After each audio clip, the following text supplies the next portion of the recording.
And now, News 4's Weather Extra with Chief Meteorologist David Paul.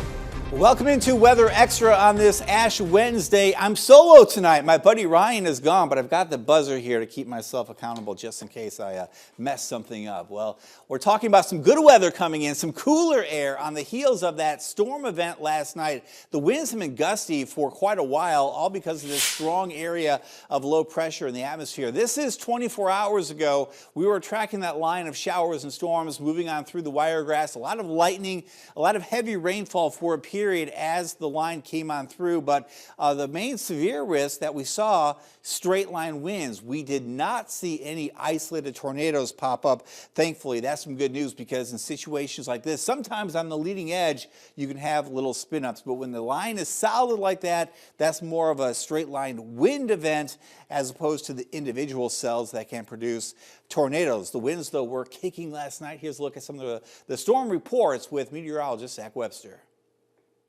A line of strong thunderstorms brought some gusty winds and a little bit of wind damage to some portions of the region throughout the overnight hours last night. Those red dots that you see on your screen are areas where we had some wind damage reported. Those blue dots are areas where thunderstorm wind gusts were reported. A lot of your wind damage was just simply trees that mostly fell across roads. This example from the northeast corner of Coffee County is where a tree came down across County Road 107 in Coffee County. And again, these blue dots, thunderstorm wind gusts, a lot of those between 40 and 50 miles per hour. Overall, not anything too terribly bad, but storms once again causing at the very least some damage across the region throughout the overnight hours last night. We also saw a pretty decent amount of rainfall. Most locations saw anywhere between 3/4 of an inch to an inch of rain, although it looks like we got a little bit heavier rain farther back off toward our west across portions of Okaloosa and Covington counties. Pretty incredible. Yesterday, the highest wind gust at the airport in Dothan was 46 miles per hour. And then with the storms that came on through last night, we had a wind gust of 51 miles per hour. So a very windy day for sure. And it's pretty breezy out there for the overnight, and will be breezy tomorrow as well. All right, a break in the storminess for us. Let me take you long range here through the country and through time. We have a system to the west of us that will be moving in as we go towards the weekend. And that will introduce that chance for a few showers and storms Saturday into Sunday, but notice not real widespread, more or less hit or miss type of showers and thunderstorms Saturday into early on Sunday. And then the upper level piece of energy, which will be back to the west of us Sunday morning, will be drifting on through Sunday night and into early Monday morning. So that may be the best chance for us to get some rainfall. But again, it looks kind of scattered there on the future radar, not a real widespread long duration event for us. Kind of a long duration chance of rain, but not really wet at any given time. All right, as we go into next week, then we watch the next disturbance come in. This kind of a weak system passing well to the north of us, just a little boundary coming on through at some point early Thursday morning. That is March 13th. That blows on through, and then pretty quiet weather will follow. I'm not seeing any significant severe weather maker for our area over the next 7 to 14 days. That said, we'll keep watching these areas of low pressure over the midsection of the country, because if one kind of goes pretty robust, like what we saw yesterday, then that severe chance will extend down into our area. Hey, coming up next, we're going to break down some of the numbers for the upcoming hurricane season. Won't be too far away. We'll have that coming up next. News 4's Weather Extra. Welcome back to Weather Extra. Let's go back to the middle of October. That was Hurricane Milton making landfall along the west coast of the Florida Peninsula around Tampa. A lot of wind, a lot of rain there, a lot of storm surge as well, areas south. That storm really packing a punch, and that was just one of many that we saw last year. It was 5 months ago when we were in the thick of hurricane season. Hurricane season begins again in under 3 months, so it's time to start looking ahead. But let's take a look back, first of all, at what we saw in 2024. We had 18 named storms.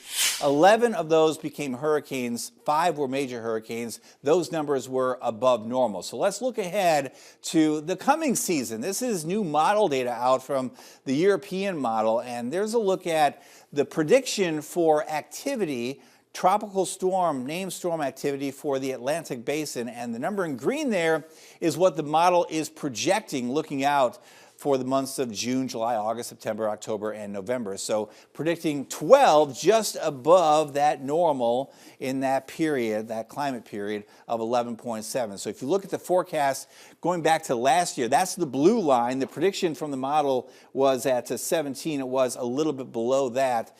The number predicted this year around 12 named storms or tropical storms. If we look at the hurricane basin here, this model is predicting 5 hurricanes to form from those tropical storms. That's a little bit below the long-term average, so not quite as active. Here's a look at the European model's forecast, the seasonal forecast. Last year, it was pretty much right on the money.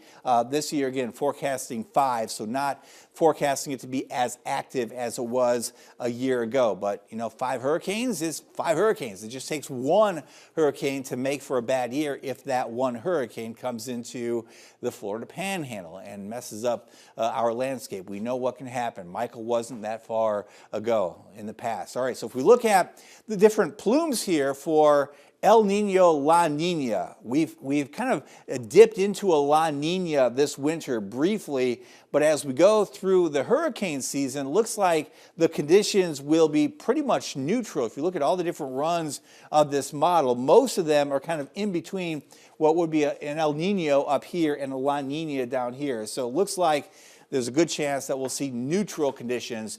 You know, if you look at an El Nino or a La Nina, that can impact the wind flow in the atmosphere across the tropical Atlantic and either increase the number of storms or decrease the number of storms. This year it looks like it'll be pretty much in the middle, so no significant impact from the El Nino Southern Oscillation cycle. So if we look at the European model for this season ahead, basically predicting 12 named storms, which would be a little bit below that average of 14, and 5 of those becoming hurricanes, which is a little below that average, which is 7.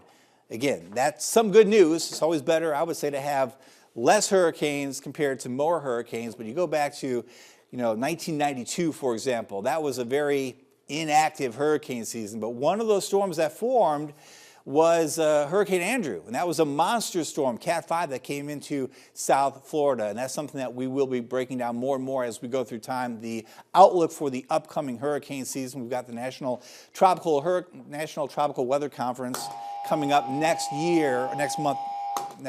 See, when I messed up, I have to hit the buzzer. Next month, and we're going to break down in detail the hurricane season that lies ahead. I miss Ryan tonight. He would definitely hit that buzzer for me for sure. That's it for Weather Extra on this Wednesday evening. Coming up tomorrow night, we're going to have more information. We're going to look ahead to next week and the warm-up that is on tap. Some of the warmest air of spring so far is in that extended forecast. That's it for us tonight. Have a good one.